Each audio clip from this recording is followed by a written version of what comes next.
اندر دیکھو، اندر اندر دیکھو، اندر، باہر نہ دیکھو، اندر دیکھو۔ دل دریا سمندروں ڈوگے، کون دلاں دیاں جانے ہو، وچے بیڑے وچے جھیڑے وچے ونج مہانے ہو۔ اندر دیکھو، اندر، یہ پاکیزہ ہے تو کامیاب ہو، یہ غلیظ ہے تو ناکام ہو۔ اس کو غلالت سے بچاؤ، اس کی گندگی آدمی کو خراب کرتی ہے۔ وسدے ہاسے تے وسدے ناسے، تڑی جھوک دے آسے پاسے، سکو نفس پلیت پلیت کتا، اساں ذات پلیت نہ ہاسے۔ یہ نفس اگر گندا ہو گیا، یہ غلیظ ہو گیا، یہ ناپاک ہو گیا، تو میں ناکام ہوں، تم بھی ناکام ہو۔ اگر یہ پاک ہو گیا، یہ صاف ہو گیا، یہ ستھرا ہو گیا، تو تم بھی کامیاب ہو، میں بھی کامیاب ہوں۔ پورے قرآن کا خلاصہ ہے یہ سورت، قد افلح من زکاہا وقد خاب من دساہا۔ میرے بھائیو، میرے بھائیو، اسے پاکیزہ کرو، شکر کرو۔ کفر کی ناپاکی نہیں ہے ہمارے اوپر، ہمارے اوپر کفر کی ناپاکی نہیں ہے۔ دنیا کی سب سے بڑی نحوست اور سب سے بڑی ناپاکی اور سب سے بڑی غلاظت اور سب سے بڑی بدبو اور سب سے بڑی نجاست یہ کفر ہے، یہ شرک ہے، یہ کفر ہے، یہ شرک ہے، یہ دنیا کی سب سے بڑی غلاظت ہے۔ اللہ نے اس سے بچایا ہوا ہے۔ ہم اس سے چھوٹی غلاظت کا شکار ہیں، ہم کبیرہ گناہوں کا شکار ہیں، کبیرہ گناہوں کا شکار ہیں۔ اس کی غلاظت نے گندا کر دیا، اللہ کی نظروں سے گرا دیا۔ نظر ناپاک ہو گئی، زبان ناپاک ہو گئی، کان ناپاک ہو گئے، دل کے جذبے گندے غلیظ ہو گئے، ہاتھ کی پکڑ غلط ہو گئی، پاؤں کا چلنا غلط ہو گیا، منہ کا نوالا غلط ہو گیا، پیٹ میں جانے والا رزق حرام ہو گیا۔ ہمارے پاس یہ غلاظت ہے۔ موسیقی کا زہر اندر جا رہا ہے، بد نظری کا زہر اندر جا رہا ہے۔ دیکھ رہے ہو؟ ارے پچھلوں نے دیکھا ہے؟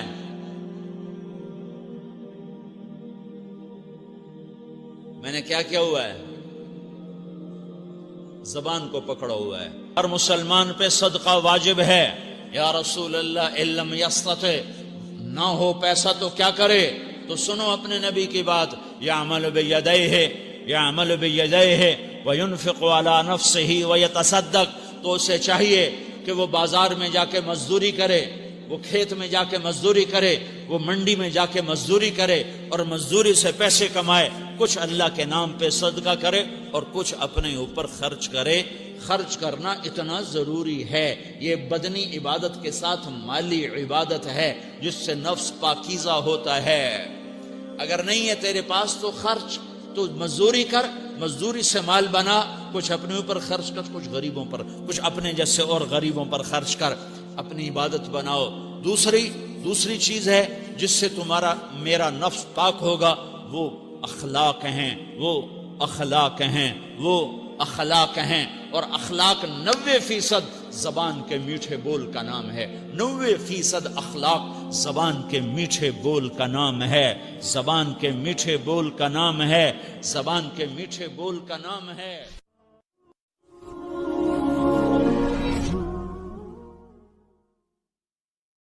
پھر آگے ایک دھمکی لگاتا ہے، اور اگر تو نے میری نہ مانی، تو نے کہا ساری ملاؤں کی باتیں ہیں، اور تو اپنی مرضی پہ چلا، تو پھر میری بات یاد رکھ، یہ چیلنج ہے تیرے رب کا، اتعبتک فیما ترید ولا یکون الا ما ارید، میں تمہیں تیری زندگی میں تھکا دوں گا۔ کہ جنہوں نے اتنے گناہ کیے ہیں کہ ان کا جسم گناہوں میں ڈوب گیا ہے، وہ نظر ہی نہیں آتا، صرف اوپر گناہ ہی گناہ نظر آ رہا ہے، نافرمانیاں نظر آ رہی ہیں، ان کا اپنا وجود اس میں نظر ہی نہیں آ رہا۔ اللہ کہہ رہا ہے یا عبادی، اور تسی بھی میرے ہی ہو، آ جاؤ آ جاؤ۔ بتاؤ ایسے مہربان رب سے بغاوت کرنا ہے کوئی غیرت کی بات؟ چند روزہ زندگی کے پیچھے، چند ٹکوں کے پیچھے، چند پیسوں کے پیچھے۔ بھائیو، اللہ ایک ذہن بناتا ہے کہ تم جہاں بھی ہو اللہ کی طاقت کے نیچے ہو، اللہ کے سائے کے نیچے ہو، اللہ کی قدرت سے باہر نہیں ہو۔ قل ارأيتم ان جعل الله عليكم الليل سرمدا الى يوم القيامة من اله غير الله ياتيكم بضياء افلا تسمعون. مجھے بتاؤ اگر میں رات کو کھڑا کر دوں، اللہ اکبر، اور سورج کو نکلنے نہ دوں، تو کوئی ہے جو رات ختم کر سکے؟ کوئی ہے جو سورج کو لا سکے؟ تو تمہاری زمین کا ٹیمپریچر اتنا مائنس میں جائے گا کہ تم سارے ہی برف بن جاؤ گے. پھر اللہ کہتا قل ارأيتم ان جعل الله عليكم النهار سرمدا الى يوم القيامة من اله غير الله ياتيكم بليل تسكنون فيه افلا تبصرون. مجھے بتاؤ اگر میں دن کو کھڑا کر دوں، آسمان کے وسط میں سینٹر میں سورج کو کھڑا کر دوں، اسے ڈوبنے نہ دوں، کوئی ہے تیرے رب کے سوا جو اس کو لے جائے اور جا کے وہاں غروب کر دے؟ اس طرح اللہ ذہن سازی کر دے. اگر سورج ڈوبے نہیں تو چند دن میں ساری زمین کو آگ لگ جائے گی. چند دن وہ نکلے نہیں تو زمین فریز ہو کے پوری کی پوری فریزر بن جائے گی، ہم بھی اس میں برف بنے پڑے ہوں. اور اگر وہ ڈوبے نہیں تو پوری دنیا کو آگ لگ جائے گی. تو اللہ تعالیٰ اس طرح قرآن کی آیات اور واقعات سے بھائیو ایک ذہن بناتا ہے کہ یہاں وہ ہوتا ہے جو اللہ چاہتا ہے. اور تم کہتے ہو ساڈا بھی پورا ہوئے، تو آگے اللہ تعالیٰ ایک ڈیل کرتا ہے، کہتا بڑا سوکھا کام ہے، کوئی مسئلہ ہی نہیں. فَإِن سَلَّمْتَ لِي فِي مَا أُرِيدُ، یہ میں نے جملہ ابھی نہیں پڑھا تھا، اب پڑھ رہا ہوں. فَإِن سَلَّمْتَ لِي فِي مَا أُرِيدُ كَفَيْتُكَ فِي مَا تُرِيدُ. میرے بندے، تم گلاسگو میں، ڈنڈی میں، ایڈمبرا میں، مدرول میں رہتے ہو، یا مدینے میں، یا مکے میں، یا جدے میں، تم یہاں اس چند روزہ زندگی میں وہ کر دو جو میں چاہتا ہوں. یہاں وہ کر دو جو میں چاہتا ہوں، اس کے پیچھے نہ بھاگو جو تم چاہتے ہو. تم یہاں وہ کرو جو میں چاہتا ہوں، تو کیا ہوگا؟ کفیتک فی ما ترید، میں تیری ہر چاہت پوری کر دوں گا. تیری ہر چاہت پوری. یہیں سے دیکھو، ہم اپنی مرضی پوری کیوں کرتے ہیں؟ سیٹسفیکشن کے لیے. اور آج جیسی دنیا ڈپریشن کا شکار ہے کبھی نہیں ہوئی. ساری دنیا میں جو دوا سب سے زیادہ بک رہی ہے وہ ڈپریشن کی ہے. پوری دنیا، ساؤتھ افریقہ دے جنگل چھڑ کے پوری دنیا میں سب سے زیادہ جو دوا بک رہی ہے وہ ہے ڈپریشن کی. جب ہر چاہا پورا ہو رہا ہو پھر ڈپریشن کیوں ہے؟ کہ سسٹم اوپر سے چل رہا ہے، نیچے نہیں. کیا لطف انجمن کا جب دل ہی بجھ گیا ہو. اللہ دل کو کی خوشیاں نکال لے تو دنیا کی کوئی رونق، اللہ کی قسم، آپ کو خوشیاں نہیں دے سکتی. اور اللہ دل میں خوشیاں بھر دے تو موت کو بھی ہنستے ہوئے گلے لگاؤ. میرے نبی کے نواسے نے کربلا میں کس خوشی سے موت کو گلے لگایا، کس خوشی سے اولاد کو ذبح کروایا، کس خوشی سے سر کو نیزے پہ چڑھوایا.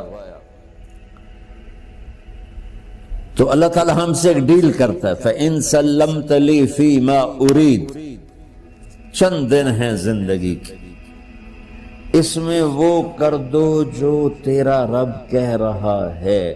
اور اللہ کی قسم، اللہ ہر وہ شے کہتا ہے جو میرے لیے مفید ہے.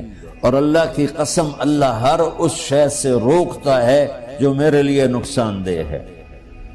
تو پھر اللہ کہتا ہے کفیتک فی ما ترید، جو چاہو گے کر دوں گا. یہیں سے شروع کر دوں. پھر آگے ایک دھمکی لگاتا ہے، فَإِن لَّمْ تُسَلِّمْ لِي فِي مَا أُرِيدُ، اور اگر تو نے میری نہ مانی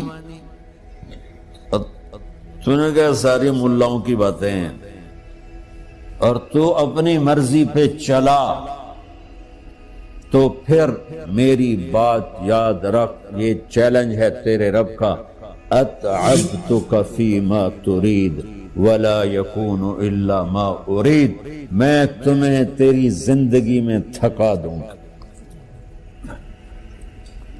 جس کو آج ڈپریشن کہتے ہیں، میں تجھے تیری زندگی میں تھکا دوں گا، تیری خواہشات پوری کر کے بھی تجھے رلا دوں گا، اور پھر آخر میں ہوگا وہ جو تیرا رب چاہتا ہے۔ تو اس تھوڑی سی زندگی میں کیوں نہیں وہ کر لیتے ہو جو وہ کہہ رہا ہے؟ وہ میرا رب ہے، میرا باس، میرا رب۔ باس کو صرف آرڈر دینے آتے ہیں چونکہ وہ خالق نہیں، اس نے مجھے بنایا ہے، وہ مجھ سے پیار کرتا ہے۔ کل ہی غالباً وہاں بلیک برن کے بیان میں یہ حدیث میں نے بیان کی کہ ابن آدم انی لک محب، آدم کی اولاد میں تم سے پیار کرتا ہوں، فبحقی علیک کل محبا، ارے تمہیں میری قسم تم بھی تو مجھ سے پیار کرو۔ ہم کسی سے ناراض ہو جائیں، بیٹے سے، بیٹی سے، بیوی سے، بھائی سے، نوکر سے ناراض ہو، ہمارے لہجے میں سختی آتی کہ نہیں آتی؟ بولو ہاں؟ ایک ہی بیٹا ہو لیکن وہ آپ کی مرضی منشا کے خلاف اوور چلا جائے تو آپ ہی کا لہجہ اس کے لیے شدید ہو جائے گا۔ ماں کا ایک ہی بیٹا ہو، اس کا لہجہ بھی اس کے لیے شدید ہو جائے گا۔ اور یہاں تو نوکر سسٹم ہے نہیں، ہمارے ہاں تو نوکر سسٹم ہے تو ان کی عزت ان کے ہاتھ میں پکڑا دیتا۔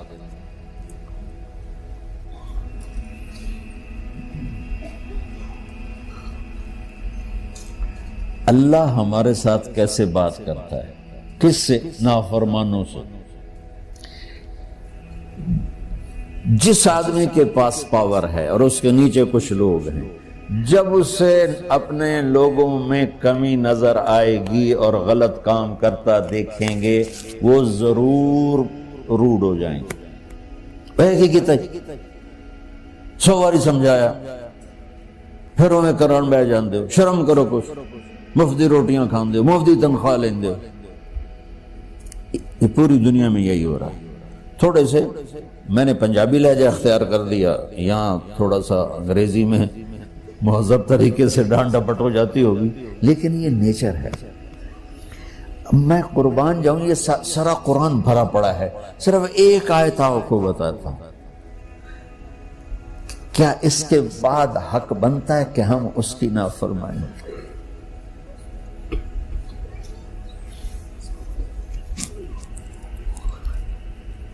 کچھ لوگ ہیں جن کے بارے میں اللہ کہتا خلطوا عملا صالحا وآخر سیئا۔ میرے کچھ بندے ایسے ہیں کبھی نیکی بھی کر لیتے ہیں، کبھی گناہ بھی کر لیتے ہیں۔ یہ اللہ تعالیٰ قرآن میں خود بتا رہا ہے کہ میرے کچھ بندے ایسے ہیں، کبھی بڑے نمازی بن جاتے ہیں، کبھی مسجد کا راستہ ہی بھول جاتے ہیں، اور کچھ بندے ایسے ہیں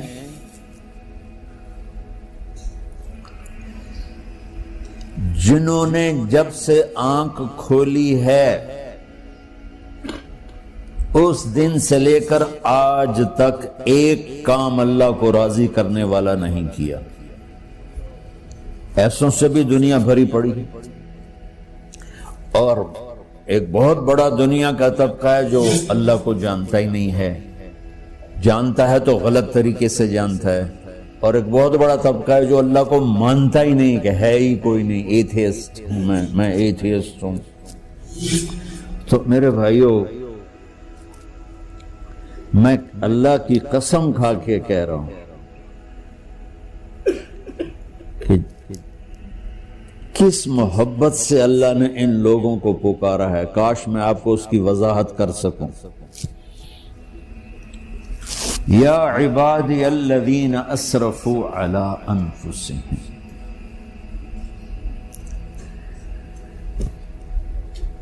مجھے اپنے بیٹے پر بھی غصہ آتا ہے تو میں کہتا نکل جا، تو میری اولاد ہی نہیں ہے۔ میں دین سیکھنے جانا چاہتا تھا، میرے والد رحمت اللہ علیہ مجھے ڈاکٹر بنانا چاہتے تھے، میں اس سے بہتر راستہ اختیار کر رہا تھا، لیکن میرے باپ کی مرضی نہیں تھی، تو انہوں نے مجھے فرمایا جی تم مولوی بننا ہے تو میرے گھر ہی چوں نکل جا۔ میرے کانوں میں وہ الفاظ آج بھی گونج رہے ہیں۔ وہ میرے خالق نہیں تھے، میرے والد تھے، خالق تو میرا اللہ ہے، اور میں اللہ کی فرمان برداری کا ایک کام نہیں کرتا ہوں، اللہ کی فرمان برداری کا ایک کام نہیں کرتی مرد عورت، ٹھیک؟ تو اللہ کو غصہ اس حساب سے آنا چاہیے کہ بدبخت ہو، بے غیرت ہو، شرم نہیں آتی تنوں ڈوب کے مر جاؤ۔ میں قربان جاؤں،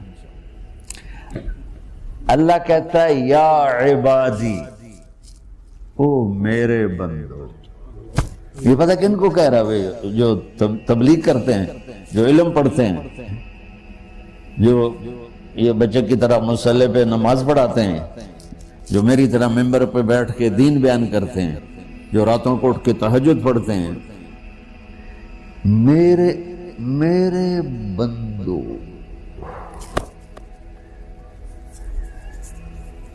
آپ نے دیکھا وہ شہد ایک دھار بناتا ہے، ٹپکتا ہوا نیچے آتا ہے نا۔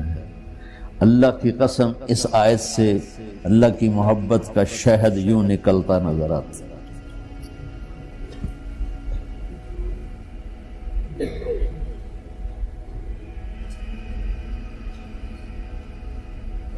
یا عبادی، اللہ کو کہنا تھا اوے نافرمانو، کہنا یہ چاہیے تھا جو آگے لفظ میں بتاؤں گا نا، پھر آپ کو خود بخود میری بات واضح ہو جائے گی۔ اوے نافرمانو، بے غیرتو، میرا اللہ کہہ رہا ہے یا عبادی، میرے بندو، یا عبادی، یہ بھی ایک لہجہ ہے نا، یا عبادی۔ او بھائی گل سنو، ایک لہجہ بھائی، سب حضرات توجہ فرمائیں، کتنا فرق پڑ گیا ہے۔ پہلے لہجے میں بدتمیزی تھی، دوسرے لہجے میں آپ سب کا احترام تھا۔ میرا رب تو بے نیاز ہے، اس سے ہماری کیا ضرورت ہے؟ سارے آسمان سجدے سے بھرے پڑے ہیں، فرشتے مکدے ہی نہیں۔ پھر وہ ہمیں یا ایھا الناس نہیں کہتا، اوے لوگو، یا ایھا الناس، اوے لوگو، یا عبادی، او میرے بندو، میرے۔ یا عبادی سے یوں لگتا ہے جیسے اللہ آگے بڑے رابعہ بصری جیسی عورتیں اور جنید بغدادی جیسے مردوں سے اللہ بات کرنے لگا ہے۔ 3 لفظ ہیں، اسرفوا علی انفسہم، وہ بندے جنہوں نے جب سے آنکھ کھولی ہے ایک دفعہ بھی مجھے خوش کرنے کا کام نہیں کیا، آ جاؤ تم بھی میرے ہی ہو۔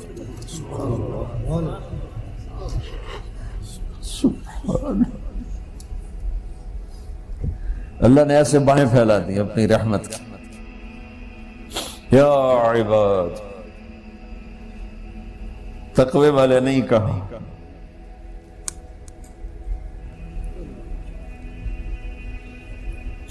روزے والے نہیں کہا، پردے والی عورتوں کو نہیں کہا، حلال کمانے والے، تہجد پڑھنے والے، علم پڑھنے والے۔ اعلی کا مطلب یہاں بہت طاقتور ہے، عربی کے حرفوں کا بھی مطلب ہوتا ہے۔ اعلی کا یہاں مطلب ہے